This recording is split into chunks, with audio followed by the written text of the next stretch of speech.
Et l'un des grands témoignages est celui d'une fille d'environ 20 ans, qui souffre de paralysie depuis 4 ans, qui a manifesté une grande foi.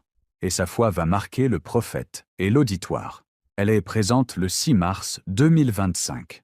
Ne pouvant pas se tenir sur ses pieds, elle est portée sur une chaise pour être amenée sur l'estrade.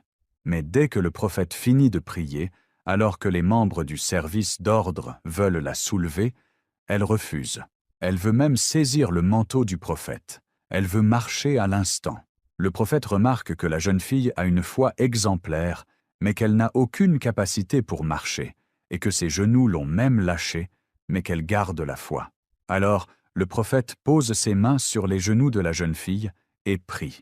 La force vient de façon instantanée dans ses genoux, et la jeune fille peut désormais se tenir debout sur ses pieds et commencer à faire ses premiers pas.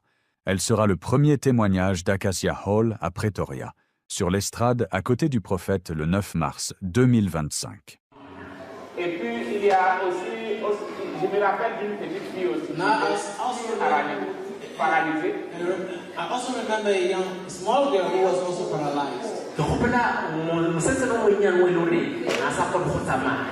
sais pas si elle est là aussi. I don't know if she's here as well.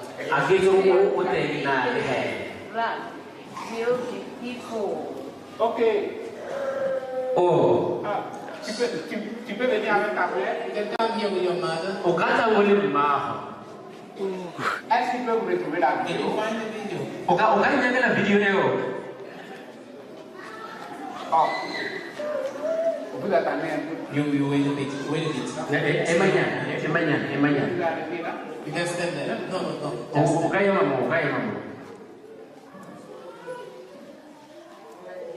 Donc, vous pouvez lancer la vidéo. Now you can play the video. Il est à noter que ce 7 mars, le prophète avait prié sur l'estrade pour environ 80 à 100 personnes.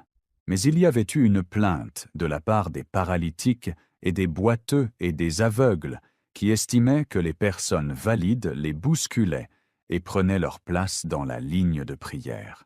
Et eux, les boiteux, ne pouvaient pas accéder au prophète.